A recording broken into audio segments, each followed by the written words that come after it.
मैं मोहम्मद राशिद और आप लोग देख रहे हैं यूनिया के इस सरजमी पे आपका बहुत बहुत स्वागत है। जैसा कि हम लोग जामिया एंट्रेंस 2022 के लिए नए कैंडिडेट के लिए जो हेल्प हो सकता है वो हम लोग कर रहे हैं। उसमें आज हमारे साथ एक खास मेहमान है सैम इकबाल। उनसे हम लोग आज बात करेंगे। वो BA programme in political science से रिलेटेड हम लोगों को गाइड करेंगे। तो सैम इकबाल साहब, आपका बहुत बहुत स्वागत है हमारे इस चैनल में। शुक्रिया। हम लोग बीए ऑनर्स जो पॉलिटिकल साइंस है उससे रिलेटेड हम लोग बात करने वाले हैं, क्योंकि बहुत सारे जो स्टूडेंट हैं उनको प्रॉपर गाइडेंस नहीं मिल पाता है। ये कहिए कि जो उनके पास कॉन्टैक्ट पर्सन जो होना चाहिए, जो सही वे में उनको गाइड कर सके, वो नहीं हो पाता है। तो उनसे रिलेटेड हम लोग बात करेंगे। आप BA honours political science Jamia से कर रहे हैं। जी बेशक सेकेंड ईयर में हूँ मैं।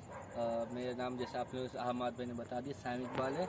इवन मैंने अपनी जो स्कूलिंग है 11th एंड 12th मैंने जामिया से करी है, और उसी साल जब 2020 में मैं पास आउट हुआ तो उसी फर्स्ट अटेम्प्ट में मैंने अपने जामिया में पॉलिटिकल साइंस में अपना नाम दर्ज कराया एंट्रेंस क्वालिफाई करके। तो आप लोग समझ सकते हैं कि सैम भाई का स्कूलिंग भी है जामिया से हुआ है, और उसके बाद फिर इनका कॉलेज जो है जामिया से हो रहा है। तो आपको ये अच्छे स्टाइल में या ये कहिए ये प्रॉपर वे में गाइड प्रोवाइड करा सकते हैं। हम लोग आज बात करेंगे कि सर जो बीए प्रोग्राम या पॉलिटिकल साइंस का जो पेपर होता है वो कितने नंबर का होता है, उसमें बेसिकली क्या क्या पूछे जाते हैं। जो जामिया का पेपर होता है बीए पॉलिटिकल का, क्योंकि कंबाइंड पेपर होता है पॉलिटिकल साइंस का बीए प्रोग्राम का, जिसको बीए रेगुलर भी कहते हैं।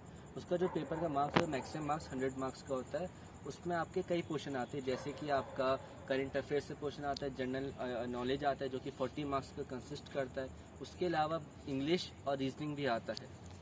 अच्छा, ये जो कौन सा पोर्शन जो होता है ज़्यादा इफेक्टिव होता है, ये कि ज़्यादा पूछा जाता है।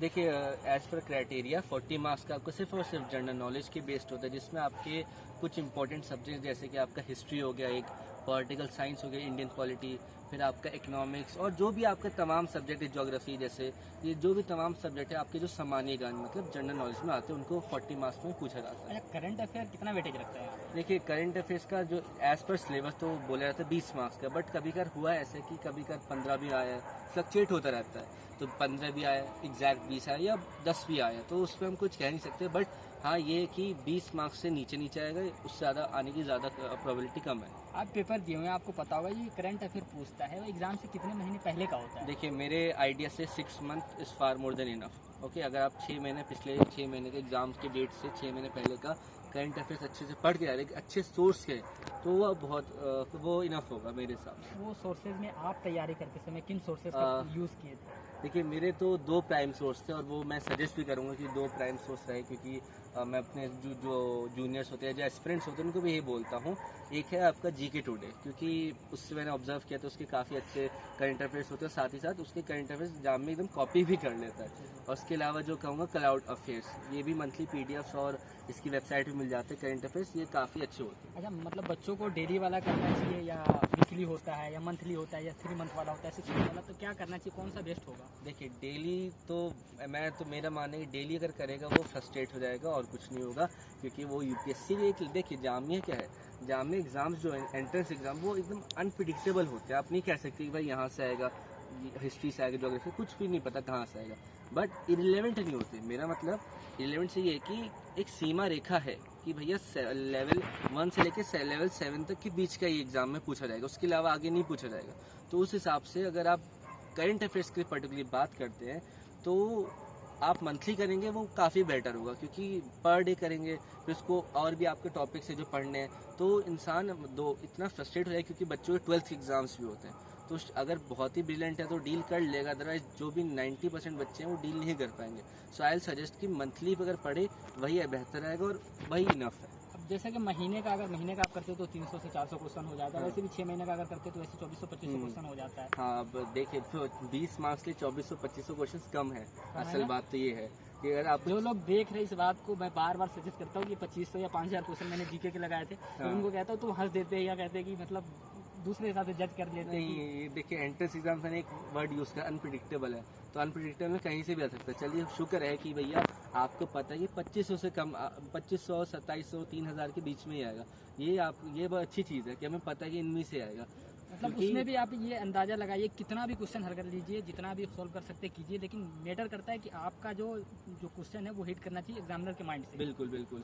और रही, जैसे मैंने आपको जीके टुडे कहा, जीके टुडे का मैंने एक्सपीरियंस करा कि अभी तक का जो पैटर्न है जामिया का, उसमें देखा है कि एग्जाम में जो क्वेश्चन आ रहे हैं एज इट इज़ आ जा रहे हैं जीके टुडे से। इसका मतलब ये है कि जीके टुडे को एग्जामिनर सजेस्ट, खुद एग्जामिनर जो सेट करते हैं पेपर, वो भी जीके टुडे से रिलाई करता है। That's why I suggested GK today and cloud affairs. Okay, ये तो करंट अफेयर के लिए हो गया, लेकिन जीके वाला जो जीके जीएस वाला 40 नंबर का जो आता है वो भी वेटेज रखता है अच्छा खासा 40% जो है, उसके लिए क्या सोर्सेज थे आपके? देखिए उसका कोई फिक्स सोर्स नहीं हो सकता, क्योंकि अगर हम बात करते किसी एक पर्टिकुलर बुक की, अगर क्योंकि जो पढ़ाई होती है, कोई भी पढ़ाई होती है 12th तक के लेवल तक की होती है, इससे ज़्यादा एडवांस नहीं पूछता कहीं दुनिया में भी, यूपीएससी में भी। तो अगर हम सिर्फ और सिर्फ 40 मार्क्स की बात करते हैं ना, उसके लिए एक सोर्स है जिसको मैं कह सकता हूँ कि हाँ ये आपको बहुत अच्छा बेहतर एक नज़रिया दे देगा आपको किस क्या क्या पढ़ना है उसे। तो वो कहूँगा मैं मनोहर पांडे साहब की आर्यन की किताब है बाय मनोहर पांडे।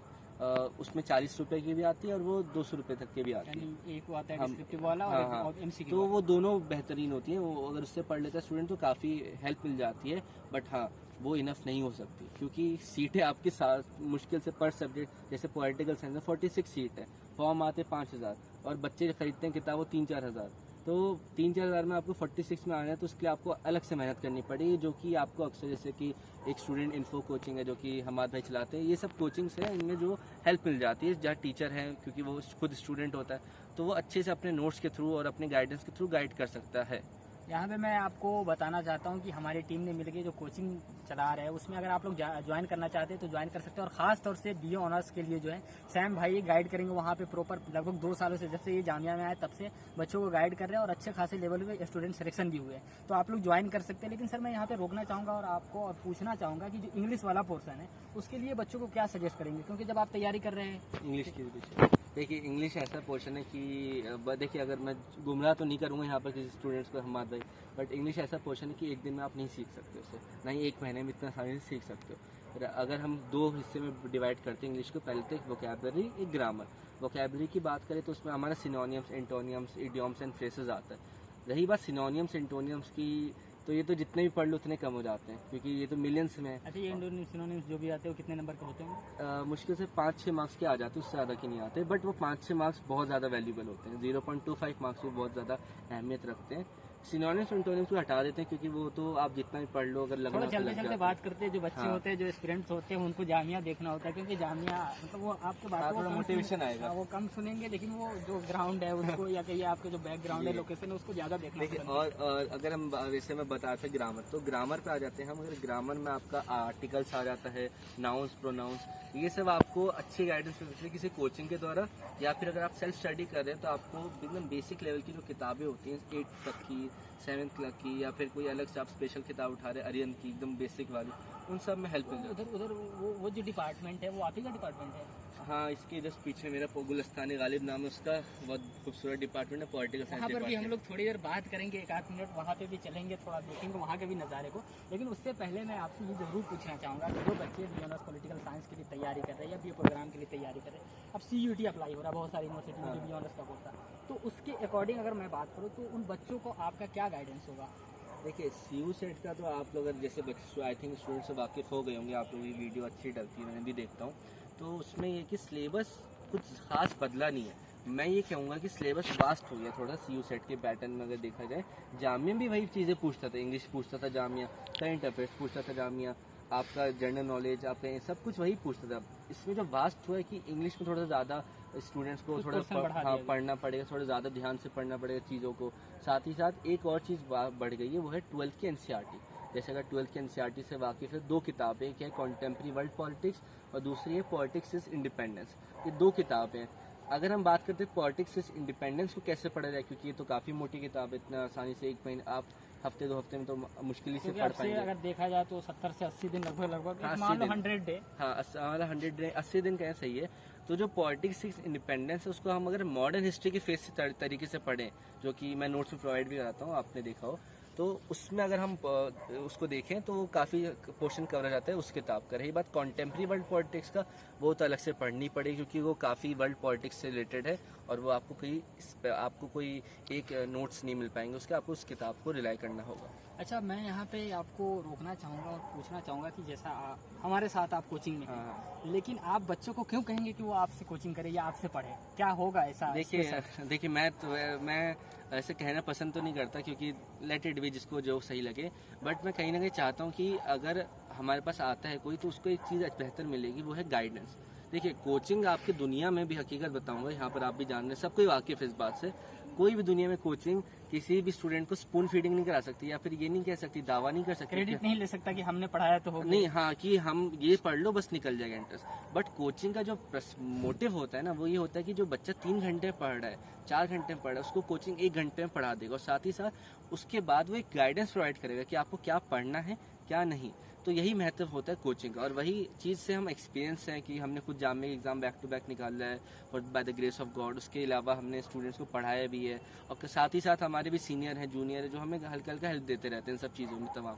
तो हमें इस चीज़ का आइडिया कि क्या पढ़ना है और क्या नहीं, तो गाइडेंस और कोई बाहर का देने से बजाय जहाँ का जो लोग हैं वो बेहतर दे सकते हैं। मैं बार बार यही कहता हूँ कि जब भी आप किसी चीज़ की तैयारी कर रहे हो तो उस फील्ड के पर्सन को पकड़ो। आप उस फील्ड के पर्सन को नहीं पकड़ सकते तो उस यूनिवर्सिटी के पर्सन को पकड़ो, अगर आपकी पहुँच उतनी नहीं है तो। अब यहाँ पे वही मेन पॉइंट है कि आप मुझसे कोचिंग क्यों ज्वाइन करना चाहेंगे, सैम भाई से क्यों पढ़ना चाहेंगे। तो इसलिए क्योंकि ये बियॉन्ड पॉलिटिकल साइंस में एनरोल्ड है जामिया में, और साथ ही साथ पिछले 2 सालों से बच्चों को गाइड कर रहे हैं, और अभी भी इस साल भी 2 बच्चों को पढ़ा रहे हैं, और अभी तीसरा बैच जल्द ही बनने वाला है। तो उसमें अगर आप लोग ज्वाइन करना चाहते हैं तो ज्वाइन कर सकते हैं। लेकिन अभी हम लोग चलेंगे थोड़ा सा पॉलिटिकल साइंस डिपार्टमेंट की तरफ, वहाँ पे 1-2 मिनट की, मतलब 1 मिनट ज़्यादा से ज़्यादा बात करेंगे, क्योंकि जो लोग बियॉन्ड पॉलिटिकल साइंस में आना चाहते हैं तो उनको अपना डिपार्टमेंट दिखना चाहिए ताकि थोड़ा उनको अच्छा लगे। चलिए देखते हैं, अभी थोड़ा रात का वक्त, शाम का वक्त है, लाइटनिंग की प्रॉब्लम ना हो तो दिखाएंगे। मतलब रात में जामिया में आना मतलब एक तो अपने आप में एक सौभाग्य है समझिए। बिल्कुल।